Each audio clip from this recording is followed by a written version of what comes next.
Galaxy नावाचा mobile पुरवणार आहे। खरं तर ही दिल्लीची कंपनी कोणाच्या जवळची आहे हा एक प्रश्न आहेच, पण यामध्ये मिळणारा मलिदा कोट्यावधीचा आणि या अंगणवाडी सेविकांना च्या मागण्या लक्षात घेता त्यांच्यावर सरकारने अविश्वास का दाखवला? खरं सेविका या प्रामाणिक नाहीत का? मग अंगणवाडी सेविकांच्या खात्यात पैसे टाकले असते तर त्या ठिकाणी त्या भागामध्ये ज्या मोबाईलला सर्व्हिस लागतं, सर्व्हिस सेंटर लागतात, त्या भागात असलेल्या सर्व्हिस सेंटरचा विचार करून त्या अंगणवाडी सेविका आवश्यक असलेला मोबाईल घेऊ शकल्या असत्या। परंतु त्यांना यातून कमिशन आणि वसुली हा यांचा ब्रीदवाक्य झालेला आहे। त्यामुळे हे सगळे धंदे यांनी जोरात सुरू केलेले आहेत। हा अंगणवाडी सेविकांना मिळणारा मोबाईल घोटाळा एक नवा घोटाळा महिला बालकल्याण विभागाने केलेला आहे। त्यांच्या मंत्र्यांना यातून किती वाटा मिळणार आहे, किती मलिदा खाणार आहे हे आता आम्ही लाटायला मिळणार हे दिसणार आहे। आणि खरं तर या मलिदापोटीच हे मोबाईल खरेदी केले जात आहेत। आम्ही म्हणालो होतो अलीबाबा आणि 40 चोर, पण आता 2 अलीबाबा 80 चोर अशी स्थिती राज्याची झाली आहे। हे पक्ष फोडून गेलेले 2 अलीबाबा आणि त्यांचे 40 चोर बिनधास्तपणे उजळ मात्याने हम किसी के बाप की सुनते नहीं, हमारा कौन बाल बाका कर सकता है अशा आविर्भावात भ्रष्टाचाराने महाराष्ट्र व्यापून टाकलेला आहे।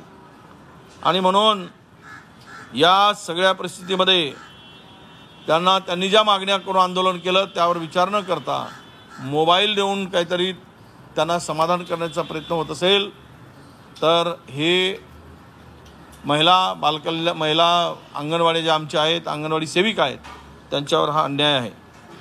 त्यांनी ग्रॅज्युएटी असेल, शासकीय कर्मचाऱ्यांना दर्जा देणे, महागाई निर्देशांकानुसार मानधनात वाढ करावं, निवृत्तीनंतर मासिक निर्वाह भत्ता, अशा अनेक गोष्टीची मागणी त्यांनी केली।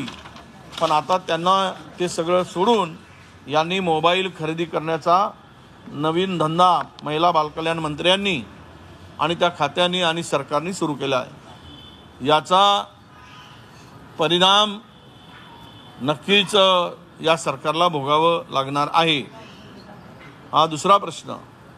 आणि तिसरा प्रश्न म्हणजे मी म्हणत आलो नेहमी की या सरकारला आता लोक मतं देणारच नाहीत, सरकारला मतं मिळणारच नाहीत। आणि कारण हे सरकार ज्या पद्धतीनं राज्यात सुरू आहे, शेतकऱ्यांच्या आत्महत्या वाढल्यात, अनेक गोष्टीमध्ये हे सरकार आणि राज्य मागारलं आहे। आता यासाठी काय करावं तर यांनी आता महिलांना, अंत्योदयाच्या महिलांना साडी देण्याचं टेंडर काढलेलं आहे। म्हणजे बघा, आता महिलांना साडीची भेट देऊन निवडणुकीच्या तोंडावर मतं मिळवण्याचा महाराष्ट्रातल्या पुरोगामी महाराष्ट्रात नवीन साडी घोटाळा या राज्यामध्ये आता सुरू झालेला आहे। त्याचे टेंडर काढून 2 लोकांना कंत्राटदार ठरवला आहे आणि या अंत्योदय शिधापत्रिकेवरील धारक जे आहेत त्यांना शासन निर्णय 10 नोव्हेंबर 2023 नुसार हे सर्व त्या महिलांना साडी देणार आहेत। खरं तर या सरकारवर साडी नेसून मिरवण्याची आणि पदर झाकून मिरवण्याची पाळी आली आहे। तर विजय वडेट्टीवार यांनी अशा प्रकारे सरकारवर आरोप केलेले आहेत। महिला बालकल्याण विभागातल्या कारभारावर ताशेरे ओढलेत। नवा मोबाईल घोटाळा होतोय, त्याचप्रमाणे सरकारला मतं मिळवण्यासाठी आता महिलांना साडी देऊन राज्यामध्ये साडी घोटाळा देखील सुरू, अशा प्रकारचे आरोप वडेट्टीवार यांनी केले आहेत।